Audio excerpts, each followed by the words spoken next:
What would you do if on your own birthday, your own brother stood in front of everyone and said you were the biggest shame of the family? That question still echoes in my head, even today. My name is Aisha, and in my family, I was never the daughter they proudly introduced. I was the quiet one, the slow one, the one with too many dreams and too little proof. My older brother, Rayan, was everything I was not. He was confident, successful. He spoke loudly, and people listened. When relatives came over, they asked about his job, his plans, his future. When they asked about me, my mother would smile awkwardly and say, "She's still figuring things out." That sentence followed me everywhere. On my 21st birthday, my parents arranged a small dinner at home. It wasn't a big celebration, just family and a few relatives. I didn't want gifts. I didn't want money. I just wanted one evening where I wasn't invisible. The food was on the table. The cake was in the center. Everyone was talking and laughing. When it was time to cut the cake, Rayon stood up with a glass in his hand. He smiled the way people smile before saying something cruel. "Let's make a toast," he said, "to my sister, the only person in this family who still doesn't know what she's doing with her life." Some people laughed. Some looked away. Rayon didn't stop. No job, no direction. Still depending on Mom and Dad. Honestly, Aisha, you're an embarrassment. My hands were shaking as I held the knife. I could hear my heart beating louder than the music. My mother stayed silent. My father kept staring at his plate. No one defended me. I smiled because crying in front of them would have been worse. But inside, something cracked. That night, when everyone went to sleep, I packed a small bag. I didn't leave a note. I didn't make a scene. I just walked out of the house, where I no longer felt like a daughter. For the first week, I slept on my friend's couch. I kept telling myself it was temporary, but deep down, I knew I wasn't going back soon. I found a job at a small restaurant near the bus station. The owner didn't ask many questions. He just needed someone to work. I washed dishes until my fingers hurt. I cleaned tables until my back ached. I carried heavy boxes until my arms felt numb. 14 hours a day, sometimes more. At night, when the restaurant was quiet, I sat in a corner with my phone and cheap coffee. I watched videos about business. I learned about online work.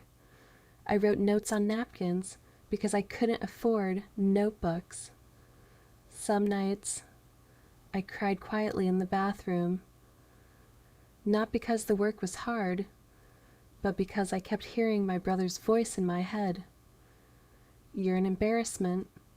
Whenever I felt tired, I asked myself, "Why are you still doing this?" And the answer was always the same. "Because one day they will not say that again." Months passed, then a year. I saved every bit of money I could. I started selling small things online. I failed more times than I succeeded. Some days I made nothing.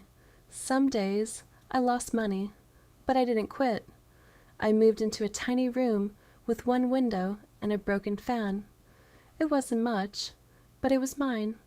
2 years later, my online work finally began to grow. I learned how to manage people, how to talk to clients, how to turn ideas into income. I stopped washing dishes. I started managing orders. And still, my family knew nothing. I didn't post about my success. I didn't update my profile. I didn't send messages. Not because I hated them, but because I wanted my silence to speak for me one day. 3 years after I left home, I received a wedding invitation. It was from Rayan. For a long time, I stared at that envelope. I wanted to throw it away. I wanted to pretend it never came, but something inside me whispered, "Go." Not to fight, to finish what they started. On the day of the wedding, I wore a simple dress, no jewelry, no expensive shoes. I didn't want to impress anyone.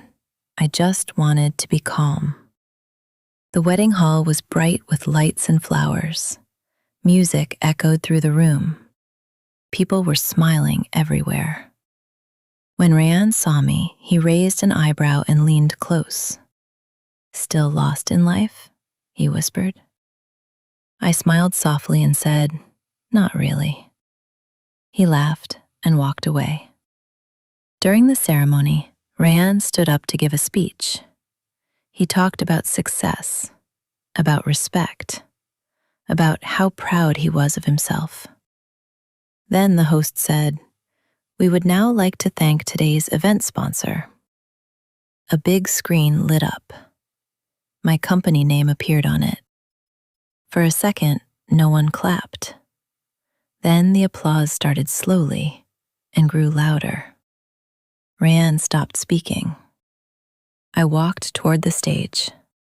My legs felt heavy, but my heart felt light. I took the microphone and said, 3 years ago, on my birthday, I was called a failure in front of my family." The hall became silent. I didn't argue. I didn't scream. I didn't beg for respect. I walked away, and I worked when nobody was watching.